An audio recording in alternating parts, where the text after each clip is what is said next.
What do Nas, Leonardo DiCaprio, and Adam Levine all have in common? Well, they all invested in the company we are covering today. This is the story of how Casper uses AI to handle customer service.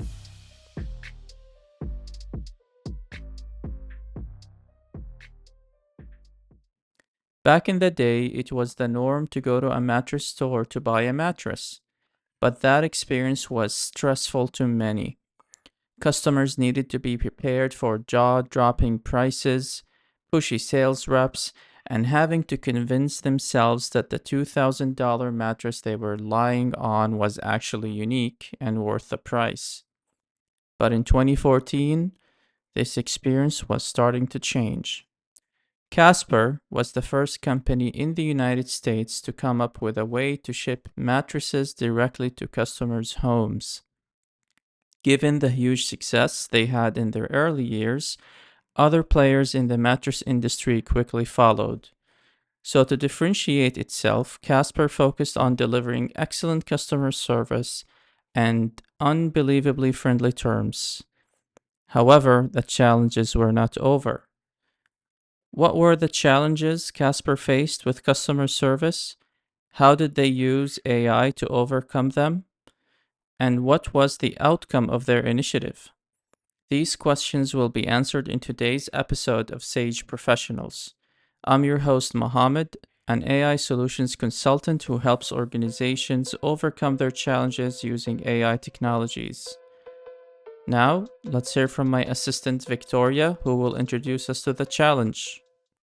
Being a direct-to-consumer business, Casper struggled with keeping up with customer requests during busy seasons such as Labor Day sales. The problem wasn't that Casper was short-staffed. Rather, the problem was that there were temporary spikes of requests from customers. There was another challenge. Casper's staff couldn't possibly be available 24/7, let alone being able to speak multiple languages like Spanish and French. Hiring additional staff members for busy seasons and offering 24/7 support in multiple languages was too cost prohibitive. First, let's break down the importance of customer service for the mattress industry. You see, buying a mattress is a very personal decision, right? It has to flow and ebb with your lifestyle. Some people have medical conditions that need to be taken into account. Some people have tight budgets. You'll be spending anywhere from $500 to $3,000 on a mattress. Sometimes these decisions aren't made by a single person, they're made by a couple. So it's quite normal for the prospective customer to have a lot of questions. How is it going to be shipped? Do I have to be there to sign off on receiving it? What offers do you normally have throughout the year? What's the comfort level? What's the you know the resistance rate, like how firm or soft is it? So there will be so many questions that customers want to ask. The thing is, normally these types of questions take time, right? So if you have a customer service agent on the other end answering these questions, that's great. But what if there was a larger number of people asking questions than there are agents to answer? And this is what happens during the busy season. So things like Labor Day sale, maybe Black Friday, um, maybe like around the end of the year, holidays. So, or maybe there are certain events that happen and people want to buy mattresses at great prices, right? So a $3,000 mattress could be offered at 2,200. So that influx of questions and requests need to be handled. The thing is, though, you can't just hire more people to handle these requests, because becoming a qualified customer service agent for any company means that you need to be trained, you need to understand the product, you need to learn the product, you need to know how to answer questions, you need to have a certain demeanor that matches up to the company's culture. And of course, as a customer service agent, that person has to have continuity, such as like a salary, benefits. Uh, nobody, or not nobody, but like most people would rather have a sustainable, continuous source of income as opposed to, a one-time thing, right? And even like if it was a one-time customer service gig, there's no motivation, to offer something at a certain quality because there's no continuation, right? It's just once and done. So hiring more people not only costs money, but it's also logistically very challenging. The other problem is offering 24/7 support. 24/7 basically means that there are 3 shifts in the day, assuming that each shift is 8 hours long. So someone starts in the morning, then someone else picks up in the afternoon, until the evening, and then a third person picks up from the evening to the morning, right, in that continuous cycle. This means that you're basically hiring 3 people and stringing their hours together in one day. That's expensive. Not only that, but you also need to find someone who's willing to work what's called the graveyard shift, or it's the shift that's basically that starts at nighttime until the morning, which is a very, very difficult shift. Add to that, that person has to speak multiple languages in most cases because Casper operates also in Canada, and in Canada some people speak French. Maybe that's their first language, maybe that's their preferred language or the expected language. And then there are people in the United States who speak Spanish, and Casper doesn't want to miss out on an income opportunity because of a language struggle, right? So these challenges are presented to Casper, and let's hear from Victoria how Casper decided to solve this problem. So Victoria, what was Casper's solution to this challenge? Casper had tried solving this problem in the past by making an AI agent named Luna, but that effort resulted in more unhappy customers who wanted to speak with human agents. Casper's call center was flooded with calls from rerouted customers. However, a company named Sierra AI built a tailored AI agent for Casper that performed beyond expectations. Named Luna 2.0, the AI agent integrated seamlessly with internal systems to provide personalized, real-time responses and recommendations. There are two overarching patterns in the world of chatbots.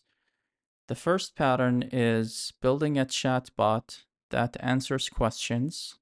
So you ask a question, it goes to a knowledge base, retrieves the answer, and then presents it to you.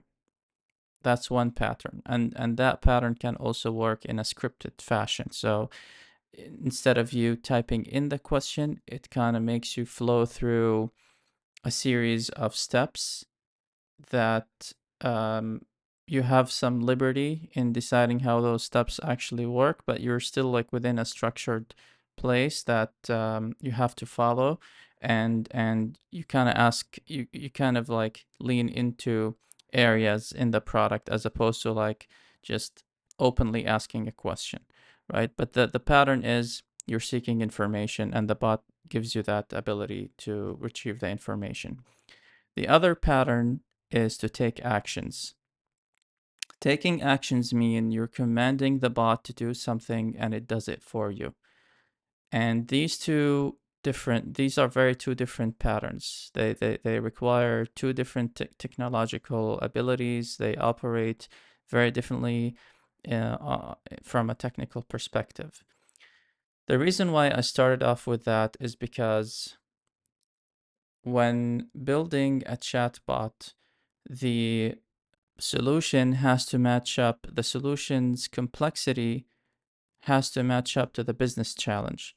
So the bigger the business challenge and the bigger the ambition, then the more complex and the more complete that chatbot solution has to become, right? In this case, the company started with Luna, which let's just call it Luna 1.0, and it wasn't successful. right? Clearly, it wasn't successful. It created, you know, distressed customers who were hoping for that Luna engagement to end so that they can speak to a real person. Whereas in Luna 2.0, the company claims that it was actually successful, and we're gonna find out how successful it was later. So in this case, Sierra actually uses something called RAG. RAG stands for Retrieval Augmented Generation. It is a it is a type of AI technology that efficiently and accurately gets information or retrieves information from a database that is made specifically for text, right? Called a vector database. And since you are one of my wonderful business audience, I'm not going to get into the technical details, but the idea is that the bot is able to go to this special database that was made to store text like articles and blogs and things of that sort, any type of text, and efficiently retrieve information that the user is asking for and phrase it in a way that matches up with the context and the style of the user's questions, right? It's also able to maintain context. So as you're chatting with the bot, you don't have to specifically ask, you don't have to use specific words to make sure that the question is clear. You can just ask follow-on questions with the assumption that the bot understand that the context is XYZ, based on because of the way that you started that conversation. And that's not very easy to do successfully. It's easy to do, but to get it to a place where it is successful requires a lot of optimization, requires a lot of trial and error and expertise. And this is what Sierra claims that it had done, which is excellent, good for them. So that being said, it's not about the uniqueness of the technology that makes chatbot experiences successful. It's about meeting the business expectations and living up to the business challenge that makes a chatbot experience successful. If you or any company is unable to deliver a RAG chatbot or a bot that can answer questions, then don't go there. Limit yourself to a chatbot that might do something, you know, less complex, um, less capable, but it does it really well and it still helps, right? So for example, you can chat within, like, let's say the 24-hour thingy. So the customer reaches out to Casper outside of the working hours. They can still engage with the bot, where the bot can take initial information, so that when a real customer agent comes back to work, they can pick up that conversation and call that client or email them or chat with them somehow. But they already have the context, right? Thanks to the bot. So that's an example that's actually really popular, and there are companies who do that. I think one of them is Intercom. But the point again is, if you can't live up to the challenge, reduce it. Do something that you can do in high quality, and that actually helps the client. So I've actually tried the bot myself. I went to Casper.com and I tried using the bot just to see, if it lives up to the fame that's mentioned in the sources of this case study. And here are the positive things that I liked about the bot. One, it generally answered my questions pretty well with sufficient details, so I was happy with the answers. Two, it was clear that it used generative AI and not scripted answers. So there was a level of complexity that's impressive and it did well. And three, it was able to maintain the context of the conversation. So as I was chatting, I was actually typing like very vague questions. They're vague, but like they're still within the context, and it was still able to understand the context and answer me correctly. There are a couple of things that I didn't like, and one of them is that the bot suddenly connected me to an agent without my permission, to a human agent without my permission. I didn't like that because I was happily chatting away with the bot and I was getting the answers I'm looking for. So it just abruptly said, I'm going to connect you with a human agent. Well, I don't want that, right? And the thing is, once I was transferred, I was looking for a way to go back to the chatbot experience, and there wasn't any. I refreshed the site, closed the chat window, reopened it, nothing. I couldn't go back to the chat experience. So that's unfortunate. But hey, you're listening to this podcast. Why don't you go to Casper's website and try out the bot and let us know what you think. So back to Victoria. What was the outcome of Sierra's solution? 50% of inquiries across all customer needs and 70% of product-related questions were resolved by the Luna 2.0. Casper also saw a 20% increase in its customer satisfaction score. Mark Butakis, VP of Operations at Casper, said, "Our service has fundamentally changed. With the AI agent, we effectively have 24/7 availability and engage in any language, something we couldn't do before."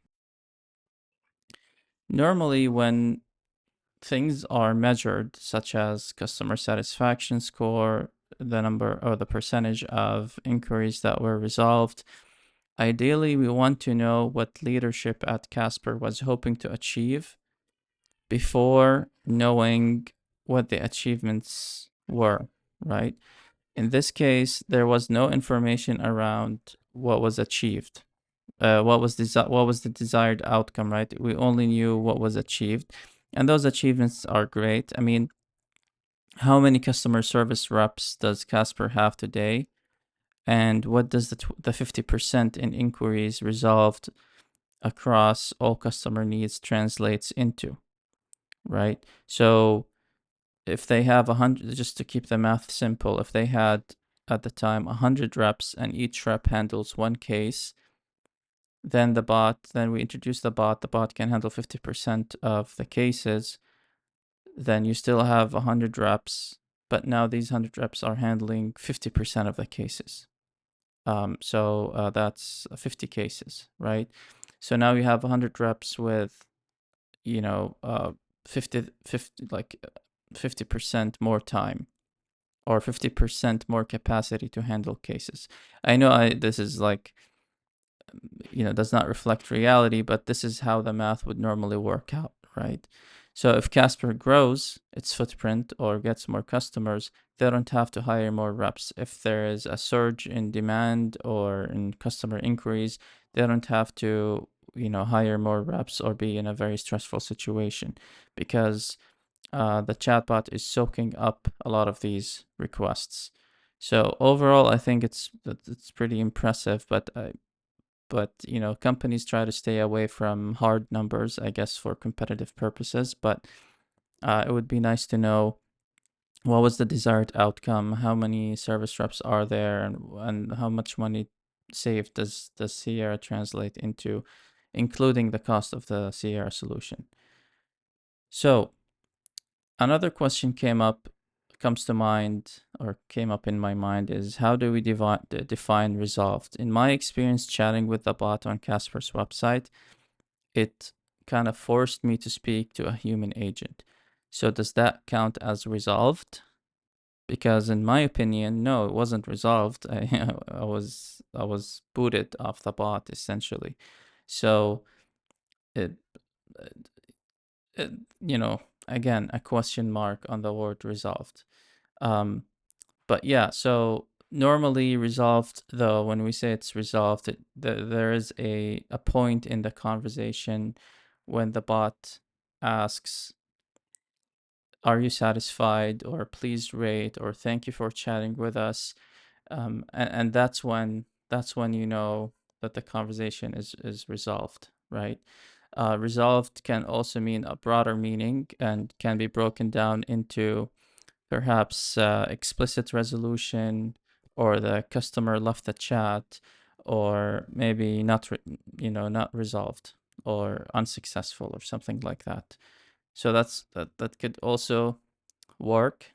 But generally speaking, when we hear the word resolved, it just automatically what comes to mind is there was a conversation that was successfully um, you know, achieved the intended outcome, right? So back to Victoria. Does Casper have the ability to review and diagnose bot conversations? Absolutely. Every day, team members go through customer conversations with Luna 2.0 to ensure it has up to date information. If they identify updates required, they are able to flag issues or create new knowledge articles to ensure that the agent can handle inquiries without escalation. Their dedication has been crucial to Luna's ability to adapt and continually improve its resolution rate. So that's actually fantastic that Sierra offers this. And this is a blind spot for many organizations, by the way. We talked about the resolution rate. It's very important to have a team who reviews the conversation logs to make sure that the bot is performing up to the expectations, right? By having that team, you might discover, for example, security breaches. For example, someone trying to inject something into the bot, someone trying to, uncover information that they shouldn't have access to. There's something called prompt injections, which is a security concern.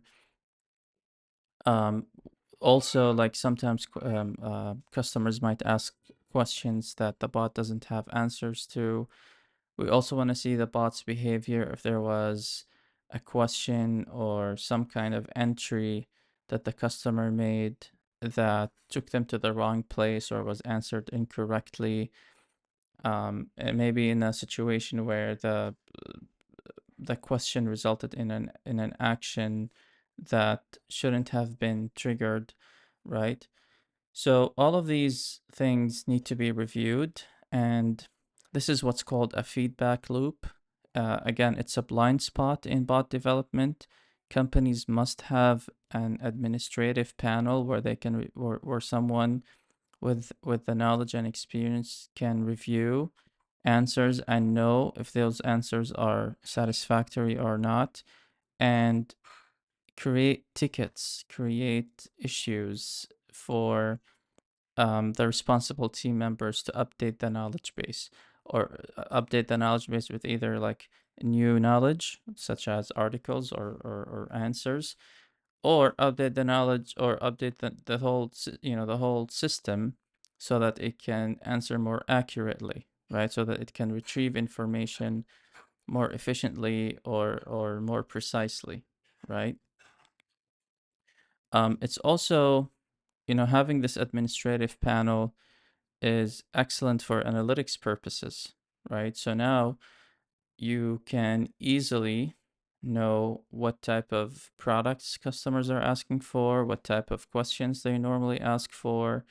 I mean, companies such as Casper probably had that information in the past. It's not like it's new, but like the ability to, the fact that it's presented in text and the ability to easily retrieve that data and be able to present it in a meaningful manner is definitely, easier than having to maybe convert call like actual call scripts into text and try to pick up what happened in the conversation, what the customer sentiment is. So the whole workflow of understanding how customers feel just became a lot easier by using a chat interface. So that wraps up Casper and Sierra AI. But let's summarize this up. So Victoria, what was the lesson learned in this case study? A key lesson learned from Casper's experience is that a well designed and integrated AI agent can effectively alleviate customer service bottlenecks and improve customer satisfaction, even in cases where previous attempts may have fallen short. By leveraging AI to provide personalized, real time responses and recommendations, businesses can achieve 24/7 availability and multilingual support, fundamentally transforming their customer service capabilities.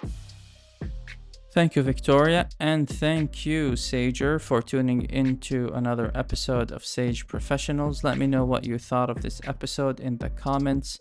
Don't forget to subscribe on YouTube and follow me on LinkedIn for more content. See you next time.